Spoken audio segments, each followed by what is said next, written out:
বন্ধুরা, ছাদের মধ্যে কি করে সুন্দর সুন্দর ফুল গাছ করতে হয় সেটা আগেই দেখিয়েছি আপনাদের। আজকে আরও 3টে জবার ভ্যারাইটি দেখাবো।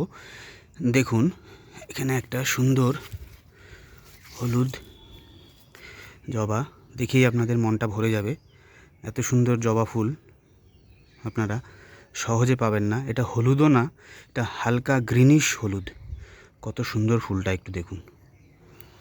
ছোট্ট একটা টবের মধ্যে কি সুন্দর ফুলটা হয়েছে ছাদের মধ্যে দেখুন। আরও একটা ভ্যারাইটি আপনাদের দেখাবো। এই দেখুন বন্ধুরা, কি সুন্দর বালতির মধ্যে সামান্য একটা পলিথিন দিয়ে আমরা এখানে আরও একটা ভ্যারাইটি তৈরি করেছি। দেখুন কি সুন্দর গেরুয়া কালার, এটা ইয়েলো আর গেরুয়া মিক্সচার। কি সুন্দর দেখুন, ছোট্ট টবের মধ্যে দেখতেই পাচ্ছেন বন্ধুরা, কত সুন্দর।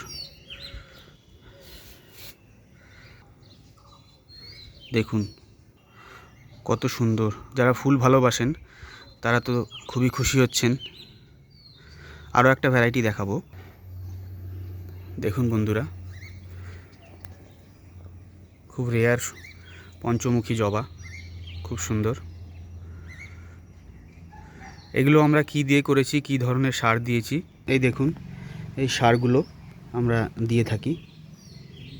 এই সারগুলো কি করে তৈরি করতে হয় সেটাও যদি আপনারা চান আমরা দেখিয়ে দেবো। এই যে দেখুন, সার রোদে দেওয়া আছে। তো আপনারা যদি ভিডিওটা লাইক করেন তাহলে আমরা কি করে আমরা গাছটাকে কিভাবে সার দিয়ে পরিচর্যা করলাম সেগুলো আপনাদের পরের ভিডিওতে দেখিয়ে দেবো। Thank you very much. চ্যানেলটাকে সাবস্ক্রাইব করুন।